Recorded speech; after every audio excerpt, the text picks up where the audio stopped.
자, 안녕하세요. 임팩트 행정법 한수성입니다. 자, 오늘은 2020년 6월 13일에 치러진 지방지 9급 시험 해설을 하러 왔습니다.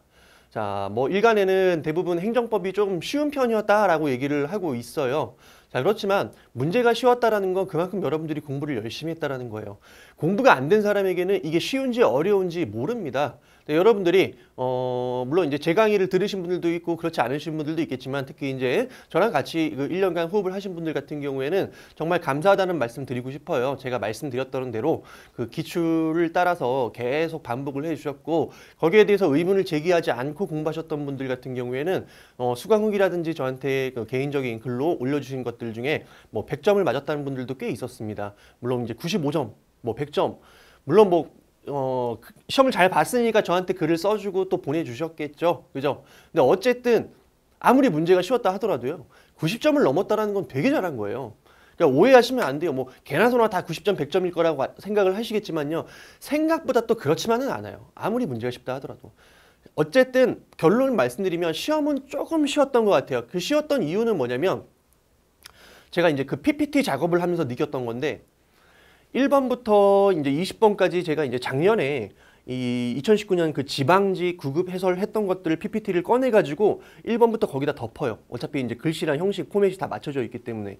그래서 그 포맷에 따라서 작년 1번에다가 이제 올해 1번을 집어넣고 작년 2번에다가 올해 2번을 이렇게 집어넣고 이런 식으로 이제 PPT 작업을 해요. 근데 하면서 딱 느끼는 게 뭐냐면 우선 주제가 거의 99% 동일해요. 주제가 동일하고 지문이 겹치는 것들이 꽤 있어요. 자, 주제가 겹치고 지문까지 겹치면요. 솔직히 말씀드리면은 여러분들이 최근 한 2, 3년 기출만 열심히 들고 파고 하셨어도 거기서 그냥 바로바로 건져갈 수 있는 문제들이 꽤 있었다라는 거예요. 그럼 아무래도 여러분들이 쉽게 생각할 수밖에 없겠죠. 여기서 여러분들한테 되게 중요하게 드리고 싶은 말씀이 있어요. 정말 강조드리고 싶은 거야. 제가 항상 수업을 할 때마다 드리는 말씀이에요. 여러분들이 공부를 하는 방법, 즉 행정법을 완벽하게 정복하는 방법은 다양한 방법들이 있을 거예요. 그리고 알려드리는 선생님마다 또 여러분들이 가지고 있는 어떤 개념마다 조금씩 다를 수밖에 없어요. 공부라는 게. 근데 변하지 않는 사실은 있어요. 뭐냐면 여러분들에게 주어진 시간이 되게 한정되어 있다는 거예요. 한정돼 있어. 여러분들이 여기 막 깊은 내용들까지 다 이해하고 100을 내가 이해해서 시험장에 들어갈 수는 없어요. 제가 지금까지 수많은 공부 잘하는 사람들을 지켜봤지만 저를 뺄게요. 그죠? 엄청 훌륭한 사람들을 지켜봤지만 그중에 시험장에 가서 내가 20문제면 20문제 혹은 시험마다 40문제씩 치르는 사람들도 있어요. 자, 40문제면 40문제를 다 알고 고득점을 하시는 분들은 제가 단 한 명도 본 적이 없어요. 그중에 몇 문제는 찍거나 소거법을 활용해서 정답을 맞춰요. 그만큼 자신의 정답 확률을 높인 거야. 어떻게? 효율적으로. 그럼 효율적으로 여러분들이 단기간 안에 고득점을 할 수 있는 방법은 뭐예요? 결국엔 제가 항상 드리는 말씀이죠. 기출이에요. 기출. 기출의 장점이 뭐냐면 우선 제가 지금까지 기출 강의를 해오면서 항상 느끼는 거지만 모든 문제 소스들이 기존에 출제되었던 그 지문을 그대로 계속 활용하고 있다는 거야. 물론 기출 지문 중에서도 어려운 기출 지문이 있어요. 어려운 기출 지문 같은 경우에도 그 당시에는 어려웠다 할지라도 제가 드리는 말씀이 있지. 예를 들어서 3번 지문이 되게 어려워. 판례가 정말 생뚱맞은 판례가 나왔어. 그래도 1번, 2번, 4번을 풀 수 있으면 이거는 맞출 수 있단 말이야. 근데 문제 패턴은 항상 그런 식으로 출제가 돼요. 기출 패턴이 항상 그랬어요. 지금까지. 2문제, 3문제를 모르게 하는 경우들은 없었어요. 그 지문 자체를. 최소한 정답을 나올 수 있게끔 기출 소스를 지금까지 활용했다라는 것이고 그 다음에 포맷도 마찬가지예요. 포맷이 익숙하게 되면 여러분들이 시험장 가서도 이 문제 자체가 평소에 보던 문제가 그대로 출제되는 기분이 들기 때문에 마음이 되게 편해진단 말이에요. 그럼 계속 기출을 봐야 돼요. 근데 마지막 세 번째는 뭐냐면 여러분들이 이론서를 보면서 정말 그 정통적인 행정법의 어떤 깊이 있는 지식까지 가게 된다. 그럼 당연히 더할 나위가 없겠죠. 근데 그럴 만한 시간이 없잖아. 그리고 또 되게 중요한 게 뭐냐면 여러분들이 이해했다 하더라도 막상 시험장에 가잖아? 그러면 그걸 생각할 여유가 없어. 내가 아무리 행정법을 잘해도 시험장에 가면 그걸 생각하면서 풀 시간이 없다니까요. 기계적으로 찍어내야 돼. 그럼 기계적으로 찍어내는 건 뭐예요? 어느 정도의 어느 정도의 이해와 마지막에 숙지예요. 훈련, 암기. 그걸로 기계적으로 풀고 나오는 거란 말이야. 그러려면 어떻게 해야 돼? 문제 형식으로 공부해야 되는데 문제 형식 중에서도 시험에서 가장 가까운 게 기출이에요. 결국에는 제가 또 기출 전도하려고 왔어요. 기출문제 열심히 정복하시면 여러분들이 충분히 합격할 수 있다. 그러면 제 합격 수기, 제 그 모두공 사이트 오셔서 수기라든지 이런 것도 한번 확인을 해보시고 직접 한번 확인을 한번 해보셨으면 좋겠어요. 자, 기출이라든지 그다음에 이러한 것들 여러분들이 효율적으로 활용을 하기 위해서 어떠한 계획을 세워야 되는지 이런 것들도 한번 이 시험 이후에 여러분들 충분히 한번 고민을 한번 해봤으면 좋겠고 이왕이면 제 말을 좀 믿어주셨으면 좋겠습니다. 자, 어쨌든 우리 여기까지 이제 앞으로의 행정법 공부 방향에 대해서 말씀을 드렸습니다. 한 가지만 더 추가적으로 한번 말씀을 드릴게요. 좀 서론을 좀 길게 갈게요. 어차피 여러분들 지금 영상 듣는 분들 중에서 해설 강의 들으려고 오신 분들도 있지만 해설 강의 안 듣고 앞에 도입부만 듣고 나가실 분들도 있잖아요. 그죠? 어떻게 보면 이 앞에서 제가 드리는 말씀들이 더 중요할 수도 있어요. 어차피 해설 강의는 본격적으로 공부할 때 보시면 되니까. 자, 앞으로 이제 우리 행정법이 필수 과목으로 바뀌게 되잖아요. 그죠? 필수 과목으로 바뀌는 과정에서 문제가 더 어려워질 수도 있어요. 그건 어떻게 보면 그냥 강사들의 예측일 뿐이야. 그건 실제 닥쳐봐야지 아는 거예요. 어디까지나 가능성이고 도박적인 얘기들이죠. 자, 어쨌든 만약에 문제가 어렵게 출제된다라고 한번 가정을 해봅시다. 문제가 어렵게 출제된다고 해가지고 내가 공부를 거기에 맞춰서 무조건 해야 되느냐? 그건 아니에요. 그건 아니에요. 무슨 소리야? 저 무슨 사입이 아니야? 라고 말씀을 드릴 텐데요.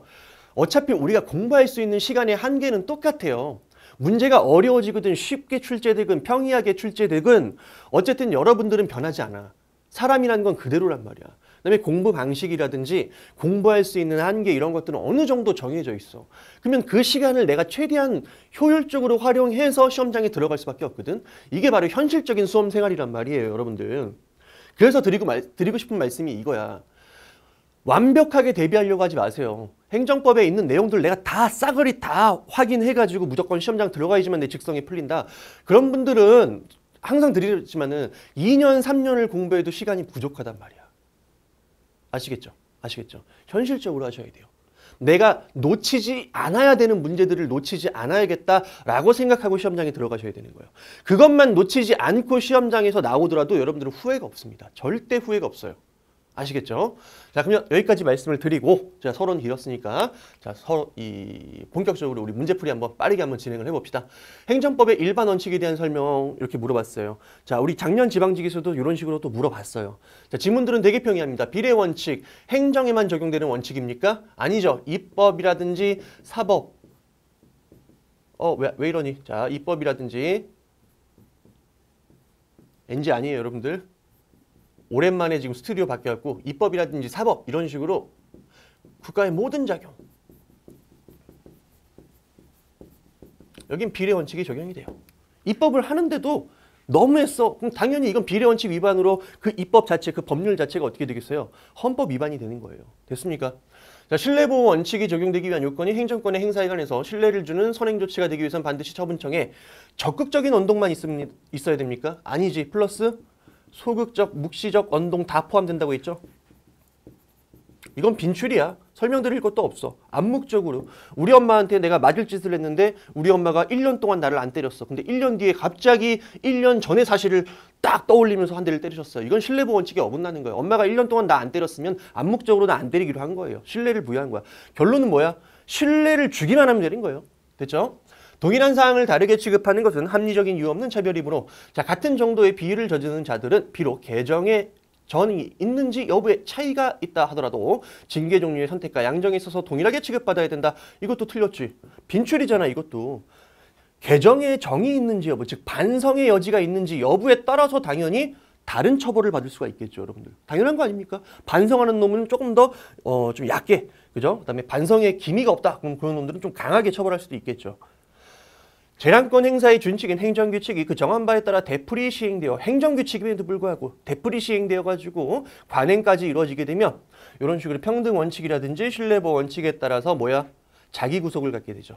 그죠? 그럼 대외적 구속력을 갖게 된다라고 보시면 돼요. 이거 빈출이니까 설명도 안 드리겠습니다. 정답 4번 찍고 넘어가시면 되겠고 참고로 주의하셔야 되는 건 이 자기 구속의 원칙에서 우리 판례 그리고 헌법재판소가 그 근거를 요 두 가지 들고 있다는 얘기예요. 평등 원칙뿐만 아니라 신뢰보호 원칙까지. 자, 절차법상 처분의 사전 통지, 그다음에 의견 청취에 대한 설명으로 옳은 거. 항상 이런 거 체크하시라고 말씀을 드렸습니다. 자, 그리고 제가 이거는 개정행정절차법 이 특강을 할 때도 분명히 말씀을 드렸던 거예요. 물론 개정법이 출제가 되지는 않았지만 저는 그때도 예상을 했어요. 뭘 예상을 했냐면 우리 시험이라는 게 제가 예전에 과거에 공부를 할 때도 그렇고 그 다음에 최근에 이 행정법 이 시험 이런 것들을 다 살펴봐도 그렇고요. 특징이 있어요. 뭐냐면 법이 개정되고 나면 개정법이 출제되기도 하지만은 그 개정법과 관련된 개정되지 않은 그 언저리에 있는 중요 이 조문들 있죠. 이런 것들도 같이 출제된단 말이에요. 그래서 제가 개정법 특강을 할 때도 개정법만 따로 딱 설명드리지 않고 개정과 관련된 내용들을 같이 통째로 알려드리면서 자료는 행정절차법 전체를 다 보내드렸어요. 맞습니까?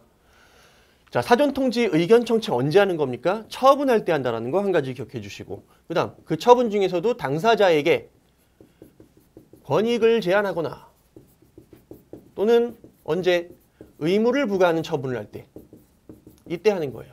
그럼 이거 두 개에 해당하지 않으면은 사전통지나 의견 청취도 할 필요가 없다라는 얘기예요.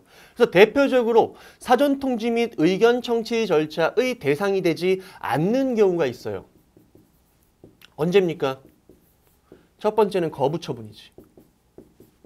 거부처분. 자, 친구한테 돈 빌려달라고 그랬는데 이 친구가 돈 빌려주는 걸 거부했어요. 안 빌려줬어요. 그럼 나는 돈이 뺏겼습니까?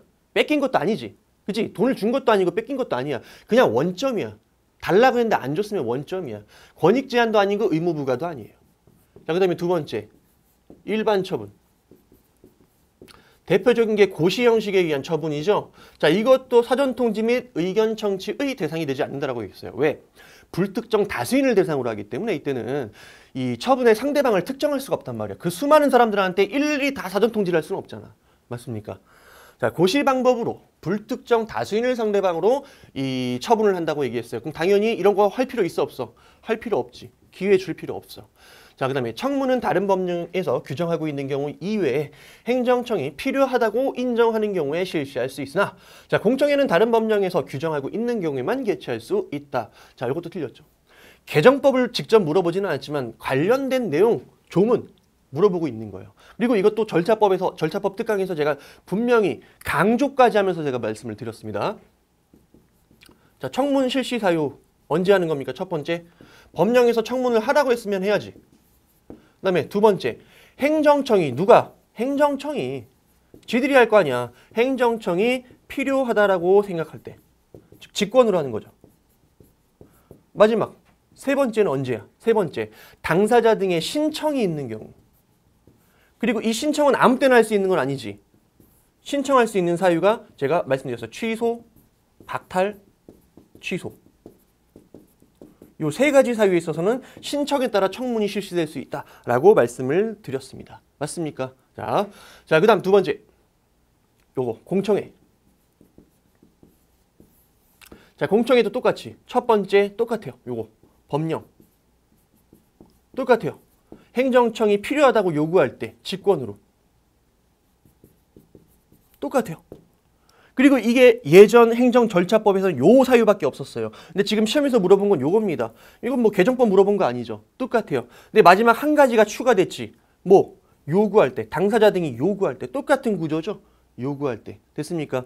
그래서 청문 실시 사유와 우리 공청회 실시 사유 제가 그 해설에 그 법령 지문 집어넣었으니까 다시 한번 꼼꼼하게 정독을 해주세요. 지방직뿐만 아니라 다음 국가직에서는 또 개정된 법령을 출제할 수도 있으니까 여러분들이 그냥 요것만 풀고 넘어가면 안 되겠다. 자, 행정청이 당사자에게 의무를 가하거나 권익을 제한하는 처분을 하는 경우에 처분의 사전 통지를 해야 되는데 이때 이 처분에는 신청에 대한 거부 처분 포함됩니까? 아니지. 거부 처분 사전 통지할 필요 없다고 했어요. 그래서 이거 두 개 날로 먹는 거잖아, 이거는.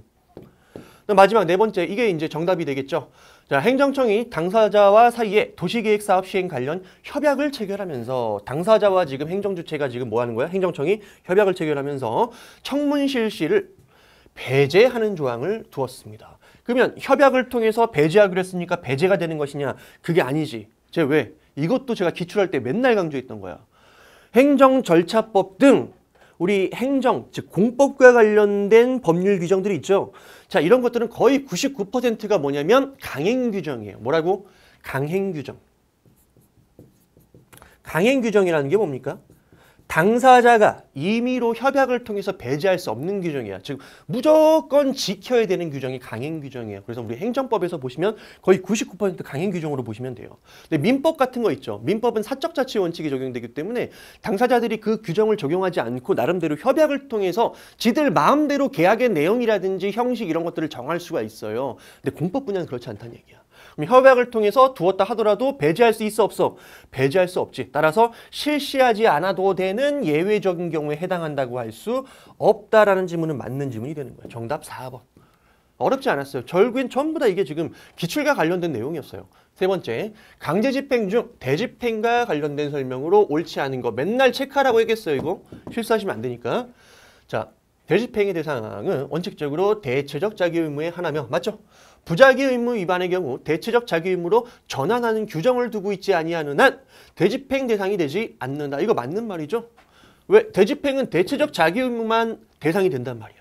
맞습니까? 근데 우리 법에 금지 규정만 있어. 부자기, 즉 이 하지 말라는 규정만 있어. 이건 대체적 자기 의무가 아니잖아. 부자기 의무지. 그럼 그것만 가지고 곧바로 우리가 대체적 자기 의무를 부과한 다음에 뭐 할 수 있어? 대집행을 할 수 있어요? 할 수 없어요. 어떻게 해야 돼?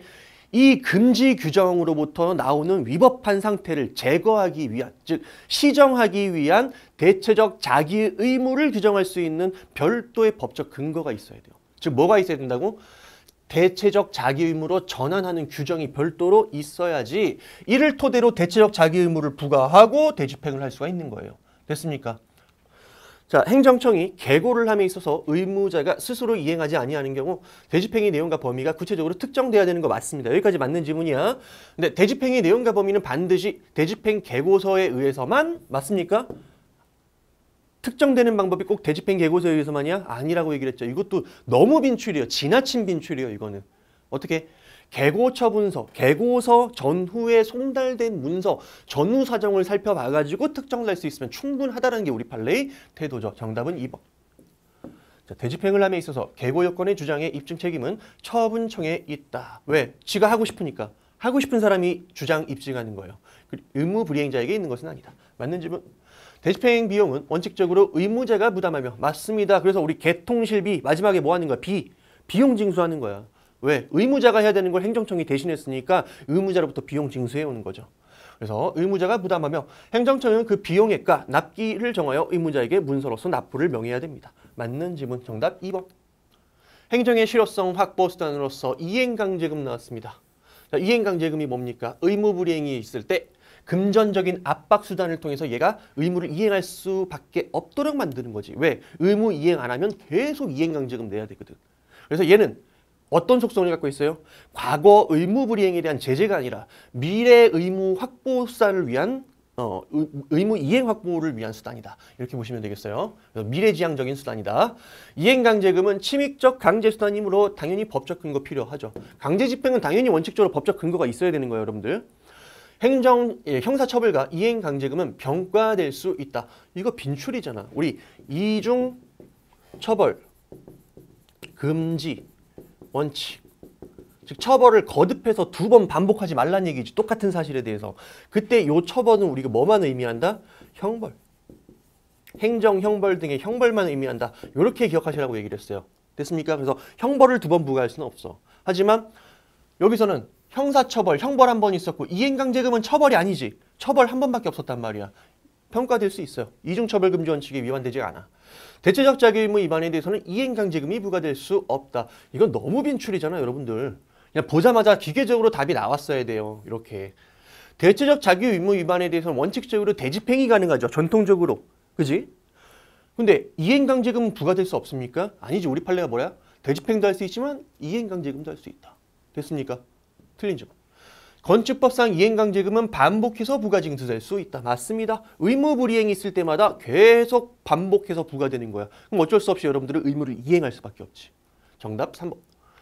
자, 공법관계와 사법관계에 대한 설명으로 옳은 것은 행정절차법은 공법관계는 물론 사법관계에 대해서도 적용된다. 헛소리죠. 행정절차법은 당연히 공법관계만 적용되죠. 그리고 적용되는 영역이 어떤 것들이 있었어요? 첫 번째 처분.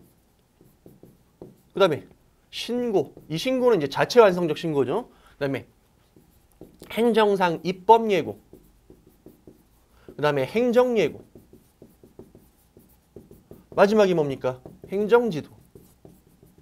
처신 이배예지. 제가 두 문자 따서 외우라고 말씀드렸습니다. 전부 다 무슨 분야예요? 공법 분야요, 여러분들.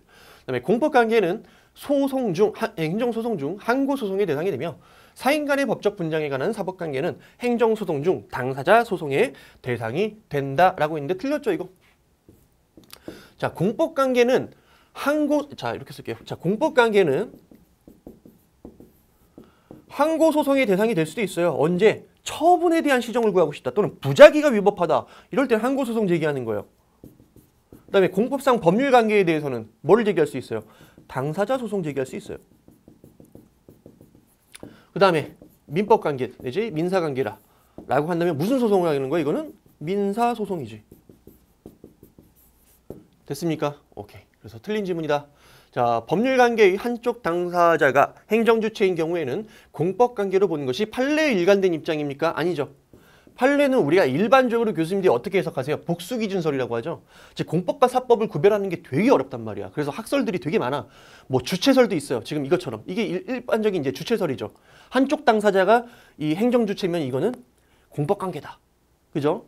또는 뭐 물론 한쪽 당사자가 이제 이 행정주체면 당연히 공법관계고 뭐 거기에 뭐 한쪽도 또 이 누구야 이 행정주체가 나온다. 즉 두 당사자 모두 행정주체다. 이건 당연히 공법관계인 것이고, 그죠? 근데 만약에 사인과 사인 간의 관계다. 이것만 민법관계다. 뭐 이런 식으로 보는 견해도 있어요. 그다음에 이익설, 그죠? 공익을 추구하는 것이냐, 사익을 추구하는 것이냐. 이런 각종 학설이 있어요. 뭐를 구별할 때, 요 두 개를 구별할 때. 근데 우리 다수설은 뭐라고 얘기해요? 하나만 가지고는 판단할 수가 없다. 복수 기준에 따라 여러 가지 그 학설들을 짬뽕해서 우리가 판단할 수밖에 없다. 왜? 어려운 문제이기 때문에. 그리고 우리 판례도 일관된 입장이 없어요. 그때마다 다르게 판단을 하고 있단 말이야. 그래서 요거는 틀린 지문이 되겠습니다. 그다음에 입찰보증금의 국고기속조치. 요거 너무 빈출이죠. 정답 지문이 너무 빈출이야. 입찰보증금의 국고기속조치라고 할 때 요 입찰보증금이 뭡니까? 사법상 손해 배상의 예정이죠. 여러분들 월세 들어갔는데 보증금을 내. 그 보증금 왜 내는 거예요, 여러분들? 보증금? 뭐 여러 가지가 이유 있지만 그 중에 한 가지 이유가 뭐냐면 여러분들이 만약에 월세 안 내고 도망갔어요. 그럼 그거 어떡할 거야? 보증금 갖고 떼어야 될 거 아니야. 맞습니까? 그리고 혹은 여러분들이 강아지를 데리고 와갖고 막 그 강아지가 또는 고양이가 집에 막 벽이랑 뭐 문 다 부셔놨어. 막 다 끌고 놓고. 그 수리비는 어떻게 할 거예요, 여러분들? 집주인한테? 집주인이 수리비를 달라고 손해배상을 청구할 수도 있겠지만 이왕이면 보증금 같은 거 딱 받아놓고 뭐 할 수 있어? 거기서 그냥 딱 뗄 수도 있지. 여러분들이 안 줄 수도 있으니까 손해배상을. 즉 이건 뭐야? 미리 받아놓는 거야. 손해가 나중에 발생할 수도 있으니까 미리 받아놓는 거야. 뭐 사법상 손해배상의 예정이다. 따라서 요거를 국가가 꿀꺽하는 조치는 무슨 행위예요? 사법행위입니다. 사법행위. 됐습니까? 그래서 정답은 4번이 되겠죠. 4번. 자, 6번. 신고와 수리에 대한 설명으로 옳지 않은 것은? 자, 다른 법령에 의한 인허가가 의제되지 않는 일반적인 건축 신고. 자, 이거 낚으려고 한 거야. 문제 급하게 푸신 분들 같은 경우 이거 지금 잘못 읽어갖고 아, 인허가가 의제되는 건축 신고구나 이렇게 착각할 수가 있지. 그러니까 여러분들이 꼼꼼하게 읽어야 돼. 그냥 이거 수식어 다 필요 없이 그냥 일반적인 건축 신고 얘기하는 거야.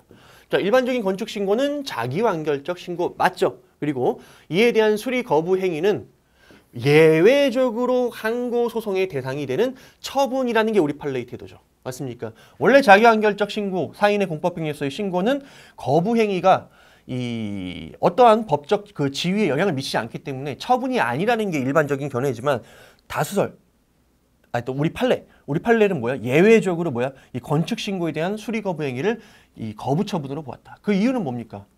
이 건축 신고에 대해서 수리 거부를 한다 하더라도 여러분들이 건축 행위를 할 수 있어. 근데 건축 행위를 한다 하더라도 그 과정에서 수리 거부된 상태에서 행정청이 이 건축 행위를 하는 사람한테 막 각종 시정명령이라든지 각종 불이익을 부과할 수 있단 말이야.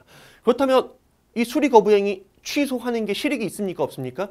분명히 실익이 있단 말이야. 그래서 우리 판례가 예외적으로 자기완결적 공법행위지만, 자기완결적 사인의 이 공법행위지만 거기에 대한 수리 거부의 처분성을 인정한 대표적인 판례였다. 너무 빈출이었어요. 그래서 정답은 1번 찍고 더 이상 푸시면 안 되는 거야. 나머지는 풀면 안 되는 지문이에요. 근데 문제는 뭡니까? 이 나머지 지문조차도 너무 자주 출제됐던 그런 되게 평이한 지문이었어요. 자, 국토위 계획 및 이용에 관한 법률상의 개발행위 허가가 의제되는 건축신고. 이거 딱 봐도 알지. 이거 무슨 신고예요? 수리를 요하는 신고죠. 의제되는 건축신고, 수리를 요하는 신고예요. 따라서 행정청이 그 실체적 요건에 관한 심사를 한 후 수리를 해야 되는 이른바 수리를 요하는 신고로 보아야 되는 거 맞는 지문이지. 자, 절차법은 법령 등에서 행정청의 일정한 사항을 통지함으로써 의무가 끝나는 신고에 대해서. 자, 절차법은 뭐 규정하고 있다고? 자체 완성적 신고. 그러니까 뭐라고 표현되어 있어요?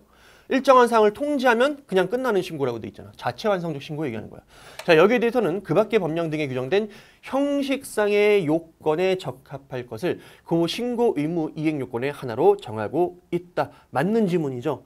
그래서 우리가 원칙적으로 이 자체 완성적 신고 같은 경우에는 물론 신고 자체만으로도 효력이 발생하지만 행정청이 최소한 뭐는 판단하게 돼 있어요. 형식적 요건을 갖췄는지, 즉 서류 4장 필요한데 3장만 갖고 왔는지 이런 것들은 판단할 수 있어요. 왜냐하면 아무리 자체 완성적 신고라 하더라도 이 신고가 형식적 요건에 부합하지 않는다. 즉 부적합한 신고다. 그럼 신고로서의 효력이 없단 말이야. 됐습니까? 식품위생법에 따른 식품적계업, 즉 일반 음식점 영업의 영업신고 요건을 갖춘 자라 하더라도 그 영업신고를 한 당해 건물이 건축법 소정의 허가를 받지 아니한 무허가 건물이라면 적법한 신고를 할 수 없다. 이거 맞는 말이죠. 두 가지 법이 적용되는 거잖아 지금. 식품위생법하고 건축법. 그러면 식품위생법상의 신고로서의 요건을 갖춰야 되고요. 그 다음에 건축법상의 요건도 갖춰야 돼. 그럼 둘 중에 하나 못 갖추면 어때요? 적법한 신고가 안 되는 거야. 맞는 지문이죠. 그래서 정답은 1번 체크하고 넘어가시면 되겠습니다. 7번. 자, 대외적 구속력을 인정할 수 없는 경우만을 모두 고르면 찾아봅시다. 자, 운전면허에 관한 제재적 행정처분의 기준이 도로교통법 시행규칙에 규정되어 있는 경우. 자, 이거 뭡니까? 불령이죠. 불령이 뭐를 담고 있죠? 제재적 행정처분의 기준을 담고 있대요. 자, 우리 판례 이거 어떻게 해석해요? 행정규칙으로 보죠. 그럼 요거 한번 생각해 볼까요? 우리 처분 기준과 같은 행정규칙의 내용을 어디다가 법규명령, 즉 불령과 같은 법규명령에 담았을 때 그 효력. 자, 예를 들어서 대통령령에 담았다. 대통령령. 자, 그럼 이건 뭐예요? 법규명령이죠. 이건 모의고사 때도 제가 강조했던 거예요. 근데 이거는 뭐 제가 뭐 찍신이어서 이걸 강조한 게 아니라 기출이 그렇게 나침판을 제시하고 있어요. 이게 중요하다고. 그래서 반복해서 출제를 했기 때문에. 자, 그다음에 이제 이러한 제재처분 기준을 어디다가 뭐 불령에다 담고 있다. 근데 불령에 담겨져 있는 행정규칙의 내용을 봤더니 그 내용이 만약에 제재처분 기준이다. 자, 그럼 우리 판례가 뭐로 보고 있다? 방금 봤죠? 행정규칙으로 봐요. 자, 근데 이제 인허가 등의 수익적 처분 기준이다. 즉 특허 처분 기준, 개인 택시 운송 사업 면허 처분 기준, 이런 수익적 처분 기준이야. 그럼 우리 판례가 뭐로 보고 있어? 법규 명령으로 보고 있죠. 그래서 얘는 대외적 구속력이 없어요. 행정규칙에 불과하기 때문에. 자, 행정각부의 장이 정하는 특정 고시가 비록 법령의 근거를 둔 것이라 하더라도 그 규정 내용이 법령의 위임 범위를 벗어났어. 그럼 무효죠. 대외적 구속력 없어요. 자, 상위 법령에서 세부 사항 등을 시행규칙으로 정하도록 위임했는데 이를 고시 등 행정규칙으로 정했습니다.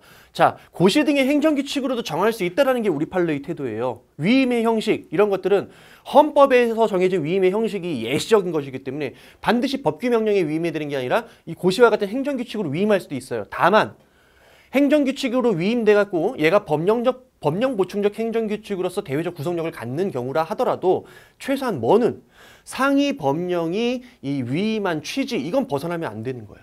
됐습니까? 근데 얘가 지금 어떻게 했어요? 규칙으로 정하도록 했는데 얘가 어디다 정했어? 시행규칙에다가 하는데 행정규칙으로 정했단 말이야. 이건 어때요? 위임 범위를 벗어났죠? 당연히 대외적 구속력이 없습니다. 그래서 위임 범위라는 게 여러분들 두 가지를 기억해야 돼요. 위임 범위. 하위법은 상위법이 위임한 범위 내에서만 제정이 돼야 되는데 이 위임 범위는 첫 번째, 내용도 초과되면 안 돼요. 위에서 요거를 정하라고 범위를 딱 정해놨으면 그 내용만 딱 정의를 해야 돼. 거기에 반하는 내용을 정하면 돼? 안 돼? 안 됩니다. 그 다음 뭐까지? 형식. 시행규칙과 같은 불형에 정하라고 얘기를 했으면 당연히 불형으로 정해야 되지 행정규칙으로 정하면 안 되는 거예요. 됐습니까? 그래서 결론, 아무리 법령 보충적 행정규칙이 법규명령으로서 효력을 가질 수 있다 하더라도 위임 범위를 초과하게 되면 어떻게 된다? 무효가 된다. 즉 대외적 구속력이 없게 된다.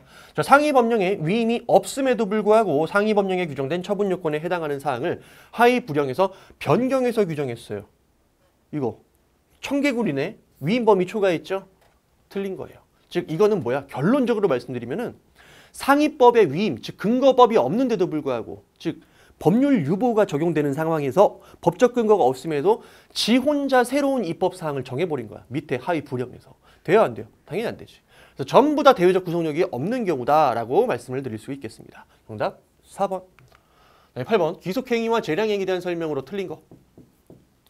자, 우선 정답 질문부터 한번 체크해 봅시다. 자, 처분을 할 것인지 여부와 처분의 정도에 관해서 재량이 인정되는 과징금 납부 명령에 대해서. 자, 과징금은 일반적으로 재량이 인정된다라고 얘기했어요. 이 재량은 누가 행사하는 거지? 행정청이. 그러니까 최대한 어떻게 해야 돼? 이 재량을 존중해 줘야 돼요.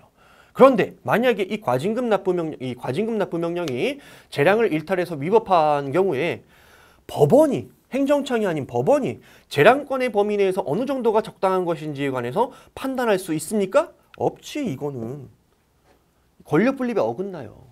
얼마만큼이 적당한 것인지를 법원이 판단할 수 있다면 이거는 재량권을 법원이 대신 행사해 준 거나 마찬가지란 말이야. 따라서 이때는 어떻게 해야 돼? 법원은? 어떻게 해야 돼요?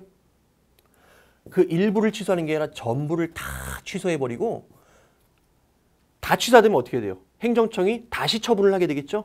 그러면 다시 알아서 행정청이 이 적법한 처분을 할 수 있도록 토스해주면 되는 거야. 전부를 다 취소해버린 다음에. 됐습니까? 그래서 3번이 틀린 지문. 이것도 너무 빈출이니까 뭐 크게 설명은 안 드릴게요. 여기까지만 하도록 할게요. 자, 나머지는 좀 긴데 요 부분들이 뭐 어려운 내용은 없으니까요. 그냥 바로바로 넘어가도록 하겠습니다. 자, 그 다음에 9번. 강학상 인가에 대한 설명으로 맞는 거. 자, 강학상 인가는 기본행위에 대한 법률상의 효력을 완성시키는 보충행위로서, 맞습니까? 맞죠? 효력 보충행위라고 그랬어요, 이거. 그 기본이 되는 행위에 하자가 있을 때는 그에 대한 인가가 있다 하여도 기본행위가 유효한 것으로 될 수 없다. 맞는 지문이지. 왜? 인가는 어디까지나 보충행위예요. 효력을 완성시켜주는 보충행위. 그럼 기본행위가 살아있을 때 인가도 의미가 있는 거야. 자, 민법상 재단법인의 정관 변경에 대한 주무관청의 허가. 이건 말이 허가로 되어 있지만 뭡니까? 인가죠, 인가. 그래서 효력을 보충해 주는 것이지 이 일반적 금지를 해제해 주는, 즉 허가가 아니다. 맞는 지문. 자, 인가처분에 하자가 없더라도 기본행위의 무효 사유가 있다면 기본행위의 무효를 내세워 그에 대한 행정청의 인가처분의 취소 또는 무효하기를 구할 소의 이익이 있다라고 되어 있는데 틀렸지. 그지?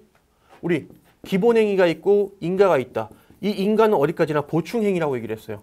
그래서 이때는 따로따로 딱 분리가 돼요. 이렇게 딱 무자르듯이. 됐습니까? 그럼 기본행위가 지금 무효래. 그럼 뭐를 다퉈야 돼요? 뭐를 다퉈야 돼요? 얘를 다퉈야 돼요. 얘를 다투는 게 아니라. 됐습니까? 자, 도시 및 주거환경 정비법상 관리처분 계획에 대한 인가라고 되어 있습니다. 즉 인가는 말 그대로 강학상 인가예요. 그래서 제가 수업 시간에도 항상 드리는 말씀이 뭐냐면, 인가가 뭐냐라고 할 때 그 뉘앙스를 기억해야 돼. 인가란 뉘앙스는 뭐냐면 니들이 알아서 해. 너 이거 니들이 할 수 있는 권한이잖아. 그 권한을 니들이 알아서 해. 대신 이게 곧바로 효력이 발생하면 안 되잖아. 그지? 그러니까 내가 감독적인 견지에서 인가 정도 해줄게. 인가를 하면 네가 했던 행위의 효력들이 유효한 것으로 바뀌어. 요게 인가예요. 자, 관리처분 계획을 누가 세웠어요? 당연히 이 관리처분 계획을 세우는 뭐 재건축 정비조합이라든지 각종 조합이 세웠을 거란 말이야. 참고로 이 조합이 설립되고 인가를 받게 되면 이 조합은 행정주체의 지위를 갖게 되고요. 행정주체의 지위에서 관리처분 계획을 세울 수 있어 없어? 세울 수 있는 권한이 있고, 이거는 지들이 알아서 만드는 거야. 지들이 알아서 이걸 딱 만들면 행정청이 보충적으로 뭐만 하는 거야? 띡 인가만 해주는 거예요. 그래서 이게 인가예요. 인가. 그래서 강학상 인가의 성격을 갖고 있으므로 관리처분 계획에 대한 인가가 있다 하더라도 관리처분 계획 안에 대한 총회 결의의 하자가 있다면 민사소송으로서 총회 결의의 하자를 다퉈야 된다라고 되어 있는데 이것도 빈출이죠. 틀렸어요. 자, 요거는 조금만 정리를 하고 넘어갈게요. 다음에 또 국가직에서도 출제가 될 수 있으니까. 자, 관리처분 계획 안이 있고 이 관리처분 계획안이 유효하기 위한 전제 조건으로서 자 여기에 대한 뭐가 있었대요? 총회 결의가 있었대요. 조합 총회 결의.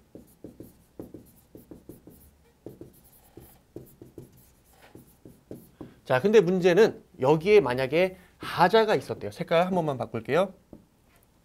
하자가 있었대요. 예를 들어서 무효인가 봐. 어떤 하자가 있었나 봐요. 자 그때는 어떻게 다투어야 될까요, 여러분들? 아직 인가고시가 있기 전이야. 만약에 관리처분 계획안에 대해서. 자 이때는 관리처분 계획안 자체가 아무런 효력이 없어요. 아직까지는. 인가고시 되기 이전에는. 자 그러면 뭐를 다투면 돼요? 요 조합총회 결의 자체를 무슨 소송으로? 공법상 당사자 소송으로 다투면 됩니다. 공법상 당사자 소송으로. 됐습니까? 여기까지. 자 근데 문제는 자, 두 번째. 이 관리처분 계획안이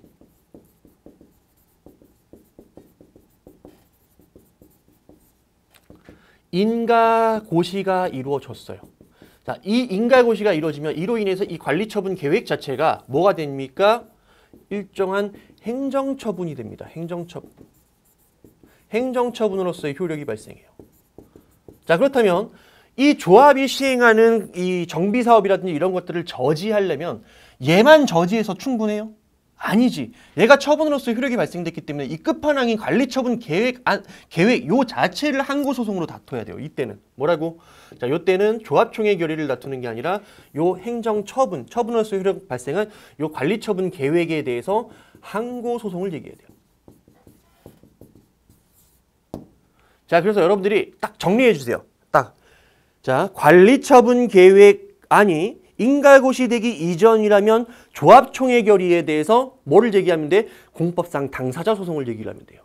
자, 근데 관리처분 계획안이 인가고시가 이루어지게 되잖아? 그러면 얘가 갑자기 강력한 행정처분이 돼버린단 말이야. 그러면 우리가 이 정비사업을 저지하기 위해서는 여기에 대해서 당사자 소송을 제기하는 게 아니라 이 처분에 대해서 항고소송을 제기해야 돼요. 됐습니까? 그럼 이 지문 한 번만 다시 봐볼게요. 관리처분 계획에 대한 인가는 강학상 인가의 성격을 갖고 있으므로 관리처분 계획에 대한 인가가 있다 하더라도 자 인가가 있으면 뭐가 된다고? 얘가 처분이 된다고. 처분으로서 효력이 발생해요. 자 그러면 관리처분 계획에 대한 총회 결의에 하자가 있다면 민사소송으로 총회 결의의 하자를 다투는 게 아니라 뭐를 다퉈야 돼? 항고소송으로 관리처분 계획을 다퉈야 돼요. 왜 얘는 다툴 수 없을까요? 조금만 더 설명드려도 될까요, 여러분들? 지루한가요? 조금만 더 설명드려도 돼? 우리 당사자 소송 같은 경우에는 확인의 이익을 요하죠. 확인의 이익을 요해요. 보충성. 그죠? 얘를 다퉈서 한 큐에 해결할 수 있으면 얘를 다퉈야 되는 것이지 얘를 다투면 안 돼요. 됐습니까? 자, 여기까지 정리를 해주시면 될 것 같아요. 맞는 건 기억, 니은. 그다음에 10번. 행정행위 부관에 대한 설명으로 자 맞는 지문 찾아봅시다. 자 부관 중에서 부담은 주된 행정행위로부터 분리될 수 있다 할지라도 그 부담 자체는 독립된 행정행위가 아니므로 주된 행정위로부터 분리하여 쟁송의 대상이 될 수 없다. 아니지. 부담만큼은 독립해서 쟁송이 가능하다고 말씀을 드렸습니다. 자, 기부채납받은 행정재산에 대한 사용수익 허가에서 공유재산의 관리청이 정한 사용수익 허가의 기간, 이거 되게 중요한 거라고 얘기했지. 본질적인 요소야. 자, 허가의 효력을 제한하기 위한 행정행위의 부관으로서 이러한 사용수익 허가 기간에 대해서는 독립해서 쟁송을 제기할 수 있다. 이건 틀렸지. 왜? 독립쟁송이 가능한 건 오로지 뭐만? 부담만. 기한은 안 됩니다. 자, 지방국도관리청장이 일부 공유수면 매립지를 국가 또는 지방자치단체에 귀속하는 처분. 이거 뭡니까? 이 시험 이거 되게 많이 나왔지, 이거. 뭐라고 얘기했지, 이거? 일부 공유수면 매립지를 국가 또는 지방자치단체에 귀속하는 처분. 이거는 법률 효과의 일부 배제의 부관입니다. 왜? 공유수면을 내가 매립하잖아? 매립면허를 받았고 내가 매립하잖아? 그럼 그 땅은 원래 내 땅이 돼야 되는 거야. 내 땅이 돼야 되는 것인데 그 명시적인 법률 효과와는 다르게 국가나 지방자치단체가 가져가겠대. 이거 법률 효과 일부 배제지. 꼭 비교해야 되는 게 있어. 뭐다? 뭐가 아니다 얘는? 부담이 아니다. 요거 가지고 우리 기출에서 되게 많이 장난을 쳤어요. 얘가 부담인 것처럼. 부담 아니에요. 이건 어디까지나 법률 효과 일부 배제예요. 따라서 뭐가 안 돼? 부담이 아니니까 독립해서 쟁송의 대상이 될 수 없다라는 거야. 됐습니까? 이거 맞는 지문이지. 정답 3번 체크했으면 그 다음 4번 지문 보시면 안 되는 거야, 원래. 자, 행정청이 부담을 부과하기 이전에 상대방과 협의하여 부담의 내용을 협약의 형식으로 정한 경우에는 처분을 하면서 이를 부담으로 부과할 수 없다. 틀렸죠? 틀렸죠? 두 가지 방식 다 가능하다고 그랬어요. 자, 부관도 처분이니까 일방적으로 부과할 수 있어요. 권력적 행위로서. 됐습니까? 근데 그렇게 부과할 수도 있지만 협약의 형식으로 부과할 수도 있다라고 누차 말씀을 드렸고 이것도 너무 빈출이에요. 11번 행정소송법에서 규정하고 있는 항고소송 물어봤어요. 아닌 거 몇 번입니까? 1번이죠. 기관소송. 얘는 행정소송법에 규정되어 있긴 하지만 항고소송은 아니죠. 항고소송은 아니에요. 자, 항고소송은 요 세 가지죠. 무효등 확인소송, 부작위 위법 확인소송, 취소소송. 그리고 우리 행정심판법에도 이러한 항고소송에 대응하는 것들이 있죠. 무효등 확인소송에 대한 규정. 그죠? 그 다음에 취소소송과 관련된 취소심판이 있어요. 그리고 여기와 관련해서 뭐가 있어요? 부작위가 아니라. 자, 또 갑자기 하다가 내정지가 왔나? 그죠? 의무이행심판이죠. 우리 행정심판법에는 요 가지 세 가지에 대응하는 것들. 어쨌든 2, 3, 4번이 항고소송이다. 자, 행정심판법 바로 나오죠. 심판법상 행정심판에 대한 설명으로 옳지 않은 것은 자, 행정청의 부당한 처분을 변경하는 행정심판. 자, 우리 행정심판법은 부당한 처분에 대해서도 심사를 할 수 있다는 거야. 소송법에는 안 되죠. 행정소송은 어디까지나 위법한 처분만을 대상으로 하지만 부당한 처분과 관련해서도 우리 심판이 가능하다는 것과 그다음에 그 처분을 변경하는 행정심판 이거 허용되죠. 허용되고 이걸 우리가 뭐라 그래요? 취소심판이라고 하죠. 취소심판. 그래서 어떤 처분, 부당하거나 위법한 처분을 변경하거나 취소하는 심판이 되겠습니다. 그다음에 당사자의 신청에 대한 행정청의 부당한 거부 처분에 대해서 일정한 처분을 하도록 하는 행정심판. 얘는 현행법상 허용된다. 이것도 맞는 지문이죠. 여기 뭐예요? 의무이행심판. 당사자의 신청에 대한 행정청의 위법한 부작위에 대해서 행정청의 부작위가 위법하다는 것을 확인하는 행정심판은 현행법상 허용되지 않는다. 맞는 말이죠. 지금 이거 뭐에 대한 설명입니까? 부작위 위법 확인 소송이잖아. 우리 소송에서는 부작위가 위법함을 확인만 한단 말이야. 반면에 우리 행정심판법에서는 의무이행심판을 두고 있기 때문에 부작위 또는 거부 처분에 대해서 뭐 할 수 있다? 일정한 의무를 명하도록까지 하고 있어요. 확인만 하는 게 아니라. 맞는 집. 당사자의 신청에 대한 행정청의 부당한 거부 처분을 취소하는 행정심판은 현행법상 허용되지 않는다. 틀렸죠? 부당한 거부 처분도 취소할 수 있어요. 소송과 달라요. 취소 심판. 그래서 정답은 몇 번입니까? 틀린 거 4번 찍고 넘어가면 되겠습니다. 자, 이 문제가 사실상 강사 입장에서는 얼토당토 않는 되게 쉬운 문제예요. 이게 되게 기본적인 문제란 말이야. 근데 여러분들 그 수험생들 입장에서는 솔직히 말씀드리면 12번이 마냥 쉽지는 않았을 거야. 시험장에서. 왜? 우리는 그냥 의무이행 심판, 취소 심판, 부작위 위법 확인 소송 뭐 이런 식으로만 그 용어에만 익숙하고 키워드만 익숙했지 여기 나오는 개념 정의를 우리가 혼자서 막 곱씹어보고 막 이럴 숙성시키고 이럴 여유가 별로 없었단 말이야. 그래서 막상 시험장에서 이런 식으로 말로 풀어가지고 물어보게 되면은 이게 또 쉽진 않았을 거예요. 근데 물론 내용 자체는 기본적인 내용이에요. 따라서 여러분한테 이렇게 드리고 싶은 말씀은 이걸 마친 분들은 잘하신 거예요. 근데 혹시라도 틀리신 분들 상처받지 않으셨으면 좋겠어요. 여기서 하나 그 교훈은 가져가야 되겠지. 내가 앞으로는 기본적인 내용만큼은 거기에 대한 정의까지 좀 숙지를 하면서 좀 뭔가 확실하게 좀 가져가야 되겠구나. 이 정도의 여러분들이 어떤 앞으로의 마음가짐 그 정도만 가져갔으면 좋겠고요. 틀렸다 하더라도 여러분들 너무 상처받지 마세요. 제가 만약에 틀렸다면 내가 시험장에서 만약에 틀렸다면 오히려 다른 어려운 문제보다 12번을 틀렸을 가능성이 있을 것 같아요. 제가 만약에 수험생이라면 오히려 실수해가지고. 자, 13번. 다음은 행정소송법상 제소기간에 대한 설명입니다. 심판법 아니죠. 소송법이에요. 자, 그럼 우리 소송법상 제소기간 한번 정리해볼까? 두 가지만 기억하면 돼. 뭐 처분이 있음을 안날로부터 며칠 이내? 90일 이내. 90일 이내. 자, 그 다음에 처분이 있은 날로부터 며칠 이내? 1년 이내. 그래서 우리 행정소송법은 안날로부터 90일, 있은 날로부터 1년. 요것만 기억하고 계시면 여러분들이 최소한 찍어서도 맞출 수 있어요. 자, 자, 한번 문제 풀어볼까요? 자, 요거부터 한번 봅시다. 있은 날 나왔네. 30일. 말도 안 되지? 있으면 1년이야, 1년. 안 날라왔네. 안 날라왔으면 90일 맞지? 그러면 정답이 2번이 될 수도 있다는 얘기야. 그다음에 있은 날로부터 1년이라고 얘기했어요. 있은 날. 그러면 3번도 정답이 될 가능성이 있다는 얘기고 4번 안 날로부터 1년이라고 했으니 90일인데 그럼 틀린 거야. 그럼 최소한 찍어도 2번, 3번인데 여기까지만 보고 2번을 찍을 수 있어요. 왠지 잘 봐요. 처분 등이 있는지 또는 있은 날로부터인지 뭔지는 몰라. 이내라고 얘기를 했는데 그 밑에 보시면요. 한편 취소동은 처분 등이 있은 날로부터 며칠 또는 몇 년을 경과하면 못 제기한다라고 돼 있어요. 그럼 있은 날이 이미 나와 있어. 그럼 여기 뭐가 들어가야 돼? 있은 날이 나왔으니까 안 날이 나와야지. 안 날. 안 날 어디 있어요? 2번이지. 정답 2번. 끝. 자, 이렇게 찍고 넘어가셨으면 여러분들이 정답을 쉽게 찾을 수 있었을 거예요. 자, 여기까지가 여러분들이 이제 현실적인 풀이법이 될 것이고 자, 정석적으로 한번 들어가 볼까요? 자, 취소송은 안 날로부터 며칠 이내, 90일 이내. 90일 이내에 제기해야 한다. 다만 행정심판을 청구할 수 있는 경우 또는 행정청에 행정심판 청구를 할 수 있다고 잘못 알린 경우 행정심판 청구가 있는 때의 기간은 행정심판 다 끝나고 나서부터 제기돼야 되겠지. 그지? 그러니까 어떻게 재결서 정본을 언제 송달받은 날로부터 기산을 하게 됩니다. 그러면 재결서 정보를 송달받은 날로부터 90일의 기간이 계산이 되겠죠. 자, 한편 이 취소송은 처분 등이 있은 날로부터 1년을 경과하면 이를 제기하지 못한다. 결국 정답은 끝까지 1년입니다. 됐습니까? 그래서 정답 2번. 자, 그 다음에 14번 행정계획에 대한 설명으로 틀린 거. 자, 도시구역 내의 토지 등을 소유하고 있는 사람.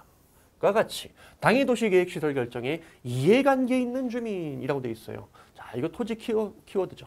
됐습니까? 이러한 주민은 도시시설 계획의 입안권자 내지 결정권자에게 도시시설 계획의 입안 내지 변경을 요구할 수 있는 벽규상 조리상 신청권이 있다. 맞는 지문이고 이것도 제가 그 모의고사에서도 충분히 강조를 드렸던 부분이에요. 그래서 계획 변경 청구권 정리 한번 하고 갑시다.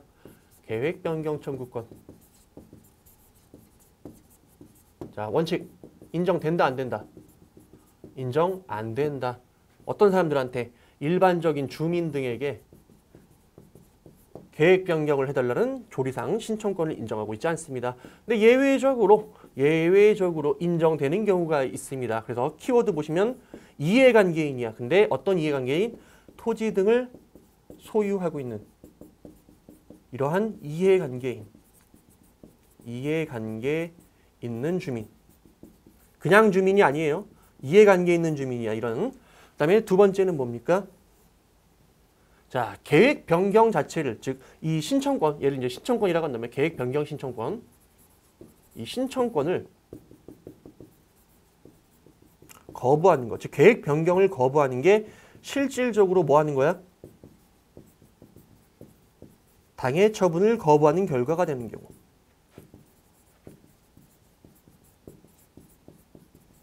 자, 어떤 상황이냐면 당해 처분을 해줘야 되는 상황인데 신청권을 거부해버리게 되면 결과적으로 신청권이 거부돼서 당해 처분이 거부되는 결과가 되는 경우예요. 키워드만 우선 말씀드릴게요. 그냥 우리 지문 보면서 한번 설명해 봅시다.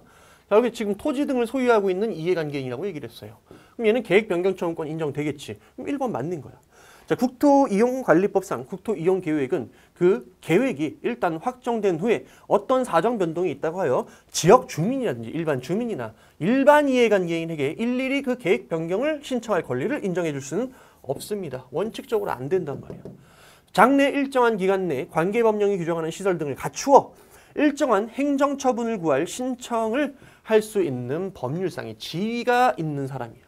근데 얘가 국토계획 이용 변경 신청권을 했는데 거부를 했어요. 이거를 계획 변경을 했는데 자, 어떤 상황입니까? 이거 예를 들어서 폐기물 처리업자 이런 사람들은 이제 이 사전에 이제 그 계획서를 제출하고 적정 통보 같은 걸 먼저 받는단 말이야. 근데 행정청이 적정 통보를 해줬어. 그럼 나중에 어때요? 나머지만 요건 심사해가지고 폐기물 처리업 허가를 해줄 거란 말이야. 그러한 상황이야. 근데 폐기물 처리업을 운영하려고 보니까 이 국토 이용 계획이 변경이 돼야 돼. 그래야지만 이 토지 위에서 폐기물 처리업이라든지 이런 것들을 할 수가 있어. 근데 이거를 거부했네. 돼, 안 돼? 안 되지. 안 되지. 자, 적정통 보내줬다는 얘기는 폐기물 처리업을 하겠다, 주겠다라고 얘기를 한 것인데 나중에 계획 변경을 안 해주겠다 그러면 결국에는 앞에 있는 적정통보가 아무런 의미가 없잖아. 그래서 요 사례야, 요 사례. 실질적으로 당해 처분을 거부하는 결과가 되는 경우, 만약 이 계획 변경 신청을 거부하게 되면. 됐습니까? 그래서 실질적으로 당해 처분을 자체를 거부하는 결과가 돼버리는 경우에는 항고소송의 대상이 되는 처분에 해당한다. 이 얘기는 무슨 말이지? 거부 처분이 처분이 된다는 얘기는 신청권이 있다는 얘기야. 신청권이 있는 자가 처분을 신청을 했을 때 거부를 해야 이게 처분이 되거든. 됐습니까? 어쨌든 맞는 지문. 자, 문화재 보호구역 내의 토지 소유자가 나와 있죠. 자, 이런 애들이 뭐 지정 해제, 즉 보호구역 지정 해제를 신청한 경우 그 신청에 대해서는 법규상 또는 조례상 계획 변경을 신청할 권리가 인정되지 않는다고 했는데 인정된다라고 얘기를 해야 되겠죠. 정답 몇 번입니까? 4번이죠. 4번. 자, 15번. 정보공개 청구권에 대한 설명으로 옳은 것은 자, 공공기관이 공개 청구의 대상이 된 정보를 우선 공개는 해줬어요.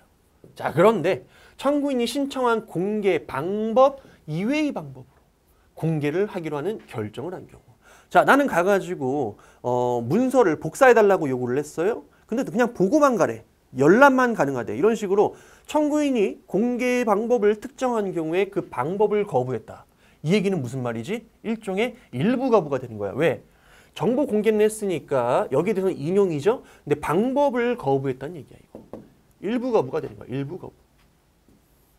그래서 이건 틀린 지문이죠. 일부 거부가 된다라고 얘기를 해줘야 돼요. 그래서 여러분들 정보 공개 청구권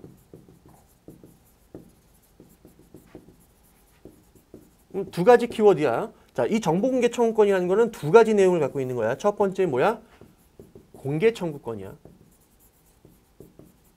그다음에 두 번째는 뭡니까? 공개 방법 선택권입니다. 두 가지 권리가 있는 거야. 이 정보공개 청구권에는. 됐습니까? 자, 그다음에 공공기관의 정보공개에 관한 법률에 의하면 다른 법률 또는 법률에서 위임한 명령에 의해서 비밀 또는 비공개 사항으로 규정된 정보. 즉 여기서 비공개로 정한 경우에는 뭐가 될 수 있다는 얘기야? 비공개 사항이 될 수 있다는 얘기지. 자, 그때 이러한 정보는 이를 공개하지 아니할 수 있다고 규정하는 바, 여기에서 법률에 의한 명령은 당연히 뭡니까? 법률의 구체적 위임 아래 제정된 법규명령, 즉 위임명령을 의미한다. 요거 맞는 지문이죠. 정보공개법 할 때도 맨날 강조했던 부분입니다. 맞는 지문이에요. 그래서 뭐는 안 되지, 여러분들? 자, 위임명령에서 만약에 비공개 사항으로 규정했어요. 그럼 비공개 사항이 되는 거지. 근데 뭐는 안 돼? 뭐는 안 돼? 행정규칙. 행정규칙으로 비공개 사항을 정했다. 이거는 안 돼요. 비공개가 되는 게 아니야. 대표적인 예시가 뭐가 있어요? 검찰 사무 보존규칙. 보존규칙입니다. 됐습니까? 그래서 이 정도 기억을 해주시고요. 자, 이게 이제 첫 번째고, 그 다음에 두 번째. 요것도 같이 기억해 주셔야 돼요. 자, 여기 보시면은 내용이 지금 여긴 다 안 나와 있는데, 자, 법률 또는 법률에서 위임한 명령해 놓고 사실상 이 정보공개법에는 예시가 쫙 나와 있어요. 어떤 것들인지. 근데 거기 보시면 대통령령이 있거든. 이 위임명령 형식으로 대통령령이 있어. 근데 뭐는 없지? 총리령이나 부령은 없어요. 이런 것들 없어요. 됐습니까? 그래서 만약에 총리령으로 아무리 위임명령이라도 총리령으로 뭡니까? 이 비공개 사항을 규정했다 하더라도 그게 비공개되는 게 아니야. 왜? 거기 예시 보면 뭐밖에 없어? 대통령령밖에 없거든. 됐습니까? 자, 그 다음에 국민의 알 권리를 두텁게 보호하기 위해 공공기관의 정보에 관한 법률 제9조 1항 6호 본문의 규정에 따라 비공개 대상이 되는 정보는 이름, 주민등록번호 등 개인식별 정보로 한정된다. 이것도 누누이 강조했던 부분이지 한정되는 게 아니지. 개인식별 정보 플러스 알파라고 얘기했어요. 알파. 알파 더 된다. 대표적으로 어떤 경우가 있습니까? 개인식별 정보는 아니야. 개인식별 정보라는 게 어떤 거냐면 이름, 성명, 그러니까 성명 또는 뭐 주민등록번호 이런 식으로 이 정보만 봐도 누군지 알 수 있는 정보 있잖아. 그 정보를 얘기하는 거야. 이거 당연히 비공개 대상이 되겠지. 근데 이것만 비공개가 되는 게 아니라고 얘기했어요. 플러스 뭐가 되냐면 이것이 공개되게 되면 사생활의 어떤 이 비밀이 침해될 수 있는 어떤 소지가 있다. 자, 그러면 그것 또한 뭐야? 개인식별 정보는 아니지만 비공개 사항이 될 수 있다는 얘기야. 그래서 예를 들어서 어떤 경우냐면 피의자 신문조서 있죠. 피의자 신문조서에 인적 사항이 기록돼 있어요. 그럼 그 인적 사항은 뭡니까? 개인식별 정보니까 당연히 비공개 사항이죠. 근데 그 이 인적 사항 이외에 진술 내용이 있습니다. 이 진술 내용은 개인 식별 정보는 아니야. 뭐 성명 이런 게 들어가 있는 게 아니기 때문에. 근데 얘 또한 우리 판례가 뭐라고 얘기해요? 진술 내용도 비공개 사항이라고 해요. 왜? 그것이 공개되게 되면 사생활에 지장이 초래되기 때문에 공개되지 않는 것이 더 좋다라고 얘기를 합니다. 됐습니까? 그래서 알파. 자, 공개 청구의 대상이 되는 정보가 이미 다른 사람에게 공개되어 널리 알려져 있다 하더라도 뭡니까? 이거는 원칙적으로 공개를 해줘야 돼요. 됐습니까? 널리 알려져 있다 해갖고 이거를 공개 안 해도 되는 게 아니에요. 그래서 원칙적으로 공개 대상 정보입니다. 그래서 비공개 결정이 정당화될 수 없다라고 해야 돼요. 왜? 공개가 돼야 되니까. 아무리 널리 알려져 있다 하더라도. 정답은 2번. 16번. 판례상 항고 소송의 대상으로 인정되는 것만을 모두 고르면. 자, 항고 소송의 대상은 뭡니까? 두 가지지. 처분 또는 부작이에요. 그 중에서도 위법한 처분 그리고 위법한 부작위가 이 소송의 대상, 즉 항고 소송의 대상이 될 수 있다는 얘기고, 그때 그 중에 이 처분성 인정되느냐 마느냐를 결정할 때는 꼭 요걸 생각해야 돼. 국민의 권리 의무에 직접 영향을 미치는지 여부.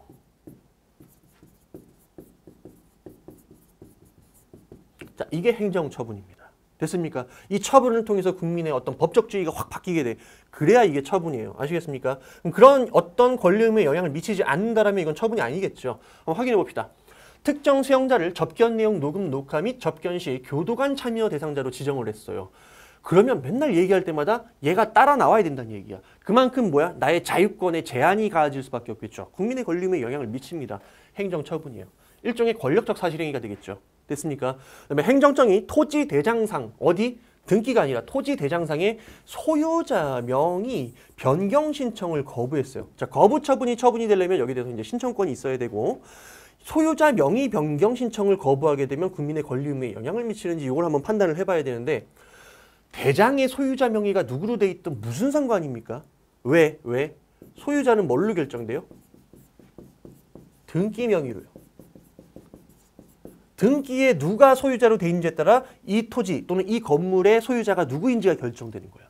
즉 대장상의 소유자 명의는 아무 소용이 없어요. 따라서 이거를 거부했다 하더라도 거부 처분이 아니지. 왜? 아무런 영향을 미치지 않기 때문에. 그다음에 지방경찰청장의 횡단보도 설치 행위, 이거 대표적인 뭡니까? 물적 일반 처분이죠. 물적 일반 처분이죠. 우리 거기서도 배웠죠. 행정의 자동기계 결정. 그죠? 이런 자동기계 결정도 뭐다? 행정처분이 되고, 대표적으로 이런 횡단보도입니다. 물적 일반 처분이 돼요. 대상은 뭡니까? 횡단보도라는 물건, 물건, 시설. 근데 간접적으로 불특정 다수인의 많은 사람들이 이 영향을 받을 수밖에 없겠죠. 그걸 우리가 일반 처분이라고 얘기를 하잖아. 물적 일반 처분. 자, 그 다음에 상표권자인 법인에 대한 청산 종결 등기가 되었음을 이유로 특허청장이 행한 상표권 말소 등록 행위, 이건 처분이 아니죠. 이것도 우리 시험에서 나온 부분이에요. 전부 다. 여기서 기억, 니은, 디귿, 리을 중에 기출되지 않은 지문은 하나도 없습니다. 자, 청산 종결 등기가 됐다는 얘기는 무슨 말이냐면 법인이 사망했다는 얘기야. 사망. 사람이 사망하면 뭐합니까? 사망 신고를 하죠. 법인이 사망하면 청산 종결 등기를 하게 돼 있어요. 됐습니까? 사망한 사람한테 뭐를 했어요? 상표권 말소 등록 행위를 했어요. 주민등록 말소했다는 얘기야. 예를 들어서 그냥 예를 들면 주민등록을 말소했다는 얘기야. 이거 처분입니까? 처분 아니지. 이미 사망했기 때문에 거기에 따라서 뭐야? 단지 확인하는 행위에 불과하지. 얘는 죽었으니까 여기서 이제 빠집니다. 이런 식으로. 이 상표권 말소 등록을 하면 이걸 통해서 얘가 사망하는 게 아니잖아. 그지? 이미 사망한 걸 확인한 거에 불과하잖아. 즉 얘를 통해서 뭔가 바뀐 게 하나도 없어요. 처분이 아닙니다. 처분이 된 건 기업과 디귿. 17번 국가배상에 대한 설명으로, 자, 옳지 않은 거 틀린 거.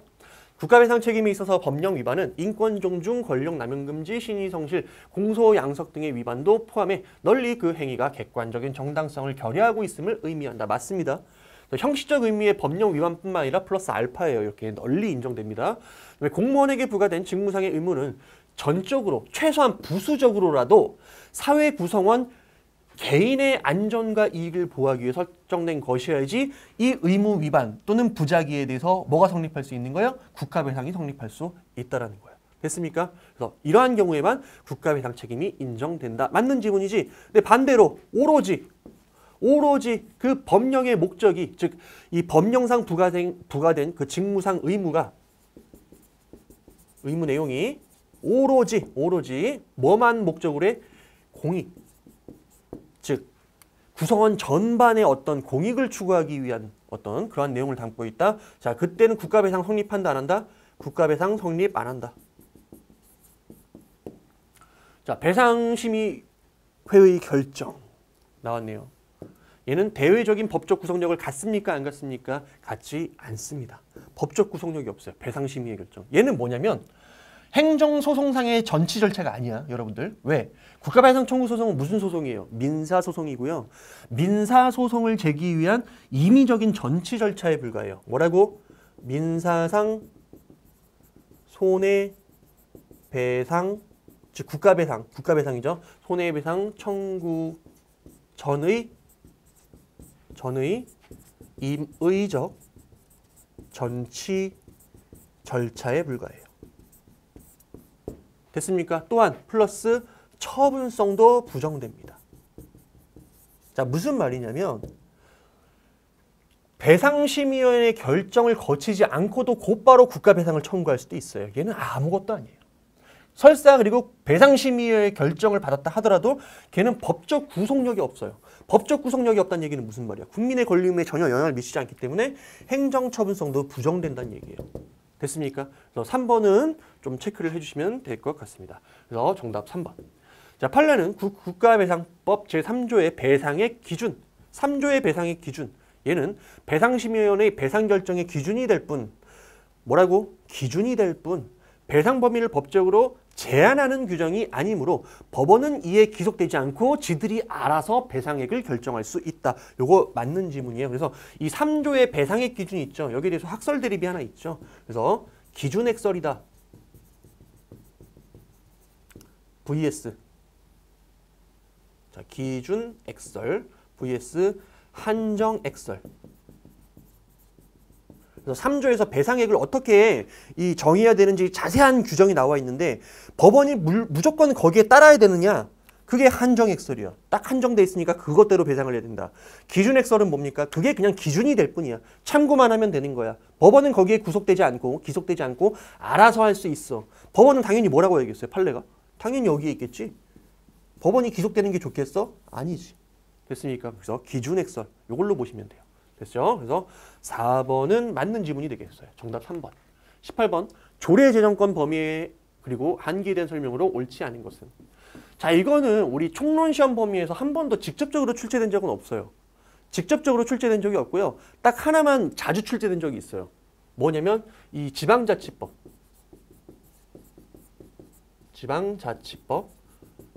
갑자기 조문 숫자가 생각이 안 나네요. 22조 맞나요? 아마 22조였을 거예요. 지방자치법 22조에 이제 뭐라고 규정되어 있냐면 지방자치단체에는 법령이 위반되지 않는 범위 내에서 조례 제정이 가능하다. 뭐라고? 자, 법령의 범위 내에서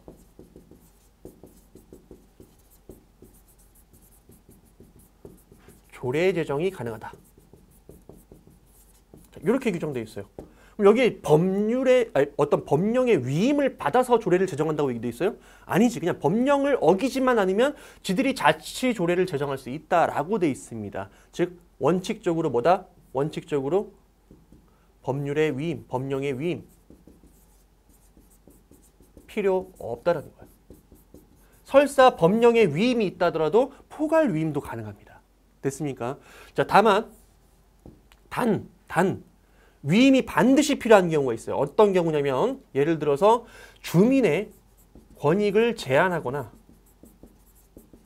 의무를 부과한다든지 벌칙을 제정할 때, 자, 이럴 때는 예외적으로 법령의 위임을 필요로 합니다. 이 조문은 수없이 출제되어 왔어요. 이 조문 자체만. 구체적인 사례를 물어본 건 이 시험이 지금 처음이었어요. 그래서 이게 약간 어느 정도 요소를 갖고 있냐면 강론적인 요소도 가지고 있고 그 다음에 좀 그 헌법적인 요소도 같이 가지고 있어요. 그죠? 그래서 이 문제를 보고 여러분들이 이걸 맞추기는 좀 쉽지는 않았을 것 같아요. 솔직히 말씀드리면. 근데 공부가 어느 정도 되신 분들, 어떤 분들이야? 이 지방자치법 규정 자체를 제대로 숙지하고 계신 분들 같은 경우에는 그 해석을 통해서 충분히 문제는 풀 수 있었어요. 근데 그 정도 실력이 되려면 그래도 어느 정도 레벨이 많이 공부가 돼 있는 상태여야 되겠죠. 그래서 여러분한테 항상 강조드리는 게 하나 있는데 제가 수업 시간에 외우라는 건 좀 외워주셨으면 좋겠어요. 외우면 이 문제도 분명히 풀 수 있었단 말이야. 이 판례를 알고 푸는 문제는 아니에요. 절대. 아시겠죠? 자, 한번 확인해 볼까요?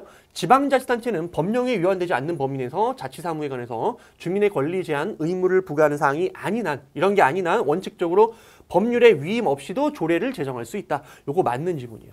됐습니까? 그럼 1번은 절대 정답이 안 되겠지. 그럼 나머지 이제 구체적인 사례를 2, 3, 4번에서 물어보면서 이때 위임이 필요하니 또는 위임 필요하지 않니 이걸 물어보는 거야. 그럼 뭐만 따지면 돼, 여러분들?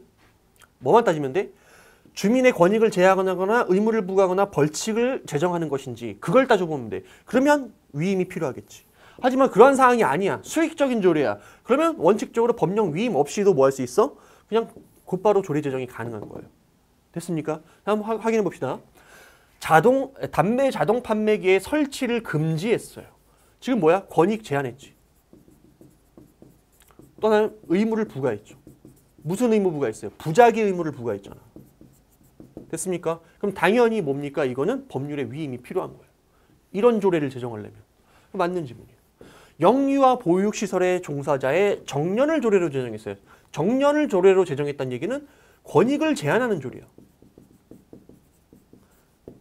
정년이 없으면요, 여러분들 그냥 무제한적으로 나 죽을 때까지 일을 할 수가 있는데 정년을 세워놓으면 어떻게 해요? 그때까지만 일을 할 수 있잖아. 지금 권익을 제한하는 내용을 지금 조례로 규정하고 있는 거야. 법령의 위임 필요합니까? 안 필요합니까? 2번으로 가셔야 되겠죠? 필요 있다라고 해요. 필요 있다. 그래서 정답은 3번이 되죠. 그럼 네 번째, 군민의 출산을 장려하기 위해서 세 자녀 이상 중 세 번째 이후 자녀에게 양육비 등을 지원할 수 있도록 하는 조례. 이거는 뭐야? 수익적 조례로서 여기에 다 해당되지가 않아요. 그럼 원칙으로 돌아가요. 법령의 위임이 원칙적으로 필요 없다. 이렇게 가시는 거예요. 됐습니까? 맞는 지문.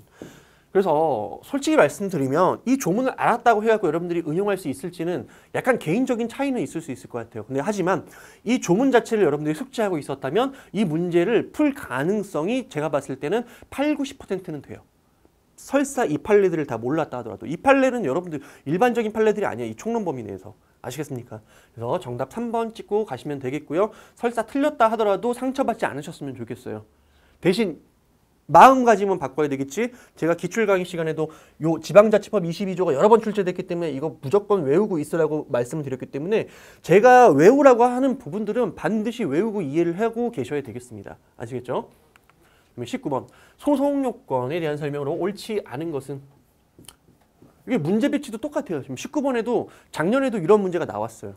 자, 고시 또는 권고에 의해서 행정처분을 하는 경우 이게 뭡니까? 일반 처분이죠. 불특정 다수인을 상대로 하는 처분. 자, 그때 행정처분에 이해관계를 갖는 사람이 고시 또는 권고가 있었다는 사실을 현실적으로 알았는지 여부에 관계없이 고시 또는 권고가 효력을 발생하는 날에 처분이 있음을 알았다고 보아야 한다. 이거 맞는 지문이지. 빈출이야 이거. 너무 빈출이야. 일반적인 개별 처분, 그죠? 일반적인 개별 처분 같은 경우에는 상대방에게 그 처분 사실이 도달이 돼야지 그때부터 안날로 봐가지고 이 행정소송의 제소기간이 적용이 된단 말이야. 근데 불특정 다수인을 상대로 할 때는 개개별로 한 명 한 명이 다 알았는지 여부를 확인할 수는 없잖아. 그러니까 어떻게 일률적으로 그 개개인이 현실적으로 알았는지 여부는 따지지 않고 그냥 일률적으로 고시 또는 권고가 효력을 발생하는 날에 뭐야? 이 일반 처분의 효력이 발생했다라고 보는 거예요. 이 고시 또는 권고에 의한 처분이. 됐습니까? 행정소송법상 제3자 소송 참가의 경우 참가인이 상소를 하였더라도 이거 넘어갑시다 여러분들. 갑자기 이거 무슨 말인지 모르겠어. 여러분들 거의 대부분이 이 내용을 처음 보셨을 거란 말이야. 우리 행정법만 공부하시는 분들. 우선 넘어가 볼게요. 3번부터 봅시다. 무효인 과세 처분에 근거해서 세금을 납부한 경우에 부당이득 반환 청구의 소로서 직접 위법 상태를 제거할 수 있는지 여부와 관계없이 행정소송법에 규정된 무효 확인을 구할 법률상 이익을 가진다. 이거 맞는 지문이지. 그리고 내가 이 마지막 동형 모의고사 할 때도 제가 분명히 강조를 드렸어요. 항고 소송으로서 무효 확인 소송을 얘기할 때는 확인의 이익 내지 보충성을 요구한다 안 한다? 안 한다. 이거보다 더 유효 적절한 수단이 있지. 뭐야? 세금 납부 처분이 과세 처분이 무효면 그럼 곧바로 부당이득 반환 청구 소송 이거 민사 소송이잖아. 이거 제기하면 그냥 한 큐에 끝나거든. 한 큐에 끝나는 이러한 더 좋은 수단이 있다 하더라도 뭐 할 수 있어? 무효 확인 소송 제기할 수 있다는 얘기야. 이거 되게 중요하다고 얘기했고 이것도 너무 빈출이야. 너무 빈출. 그다음에 네 번째 공법상 당사자 소송으로서 납세 의무 부존재 확인의 소는 과세 처분을 한 과세관청이 아니라 행정소송법 3조 2호 39조에 의하여 그 법률관계의 한쪽 당사자인 국가라든지 공공단체 그 밖에 누구? 권리주체가 피고 적격을 가진다. 왜? 무슨 소송이니까? 항고소송이 아니라 당사자 소송이니까. 당사자 소송의 피고는 누굽니까? 권리주체야. 됐습니까? 그 맞는 질문이에요. 당연히 맞춰야 되는 지문이 지금 1번, 3번, 4번이에요. 그럼 당연히 정답은 몇 번입니까? 2번이에요. 이렇게 찍었으니까 나는 공부를 제대로 안 했다라고 생각하시는 분들도 있어요. 불안해하시는 분들. 이 문제를 맞췄는데도 불구하고. 그럴 필요가 없어요. 내가 아까도 처음에 도입부에서 말씀을 드렸잖아. 모든 100을 다 알고 갈 수는 없다니까. 왠 줄 아세요? 이거 무슨 내용이냐면 민사소송법상의 공동소송에 관련된 규정이에요. 우리 행정소송법에 보시면요. 행정소송법에서 규정하고 있지 않은 나머지 규정들을 민사소송법에서 끌어오고 있어요. 즉 민사소송법 몇 조 몇 조 몇 조를 준용한다 또는 민사소송법을 준용한다 이런 식으로 돼 있단 말이야. 그러면 대부분의 소송법과 관련된 일반 원리는 어디서 가져와? 민사소송법에서 가져와요. 그럼 그 내용을 공부하려면요. 민사소송법에 있는 공동소송의 내용들을 다 공부를 해야 돼. 그거 할 수 있어 없어? 할 수 없어요. 그리고 우리 교수님들 보시잖아요.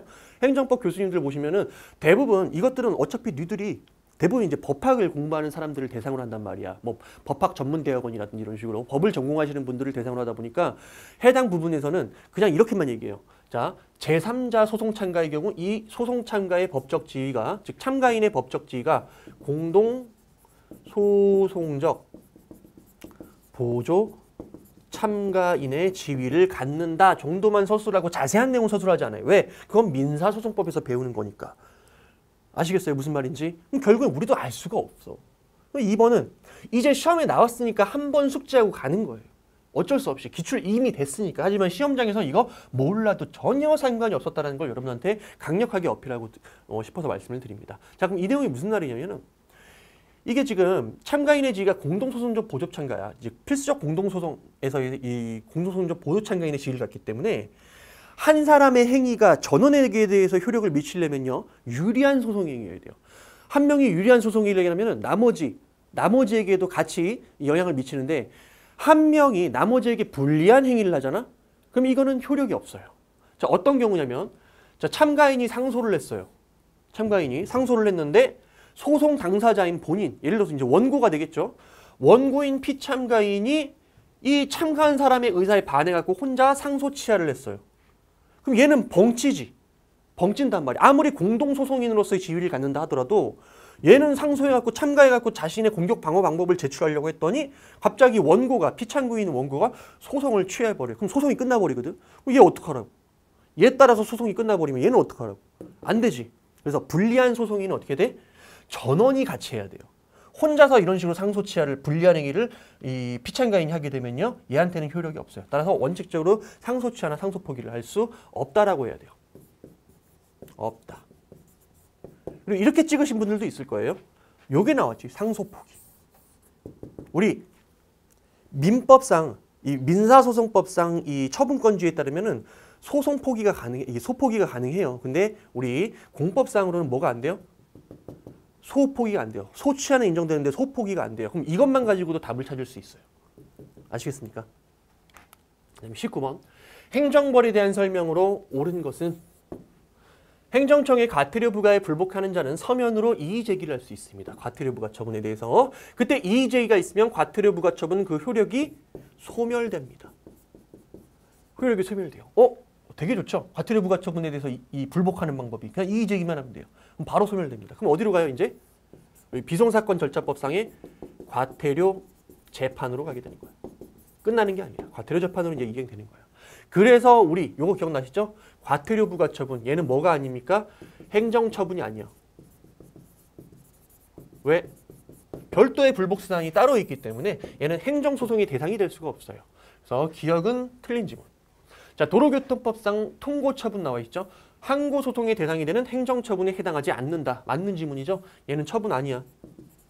왜? 같은 이치예요. 이 과태료 부과처분이랑 같은 이치야. 왜? 통고처분에 불복하게 되면요. 이 통고처분도 어때요? 얘는 임의의 승복을 발효 요건을 하기 때문에 이행하지 않으면 되는 거야. 끝나는 거야. 이행 안 하면 어떻게 돼? 거기서 끝나는 게 아니라 그 다음 뭘로 넘어가죠? 관세청장이라든지 이런 사람들이 고발하게 돼요. 그러면 어디로 넘어가? 형사 절차로 이행돼요. 불복하면 형사 절차로. 즉 별도의 형사 재판이라는 불복 수단이 따로 존재하기 때문에 얘는 항고 소송의 대상이 될 수가 없습니다. 됐죠? 과징금은 어떠한 경우에도 영업정지에 가름하여 부과할 수 없다. 틀렸죠? 과징금은 두 가지 의미가 있어요. 첫 번째 본래적 의미는 뭡니까? 불법적 이익을 환수 박탈하는 거야. 네가 불공정 거래를 했어. 그래서 불법적인 이익을 얻었어. 그럼 그거를 환수하는 조치, 과징금을 통해서 하는 거예요. 이게 본래적 의미. 두 번째는 뭡니까? 국민 생활에 중대한 영향을 미치는 사업에 대한 어떤 영업정지라든지 영업 취소 있지. 여기에 가름해서 하는 게 변형된 의미의 과징금이죠. 따라서 할 수 있다라고 해야 돼요. 변형된 의미의 과징금을 얘기하는 것입니다. 리을. 질서위반행위 규제법에 따른 과태료는 행정청의 과태료 부과처분이나 법원의 과태료 재판이 확정된 후 언제 5년간 징수하지 아니하거나 집행하지 아니하면 시효로 소멸한다. 소멸시효 기간이 5년이다. 맞는 지문이에요. 참고로 제척기간도 5년이에요. 소멸시효 5년, 제척기간 5년. 전부 다 과태료는. 참고로 우리 기출 중에 3년을 물어본 경우가 있었죠. 이런 거 틀렸어요. 5년이라는 거 꼭 기억을 해주시면 되고 이것도 다빈출이요. 어느 하나 시험에 나오지 않은 내용이 없습니다. 전부 다 기출 내용이에요. 정답은 몇 번입니까? 니은, 리을. 자, 여기까지 하고 제가 그 지방직 9급 시험 문제를 한번 해설을 맞춰봤어요. 제가 길게 해설한 이유 중에 하나는 뭐냐면은 여러분들이 확실히 이 지방직 시험을 통해서 앞으로 어떻게 내가 행정법 공부를 해야 되고 시험을 대비해야 될지에 대해서 정확하게 알았으면 했어요, 제가. 그래서 현실적인 공부 방법을 나름대로 부분적으로 제시를 했다라고 생각이 듭니다. 여러분들 아침부터 진짜 100문제 풀고 오시라고 정말 수고 많으셨고요. 우리 꼭 합격하시고 좋은 결과 있기를 저는 간절히 기원을 드리도록 하겠습니다. 여러분들 수고하셨습니다.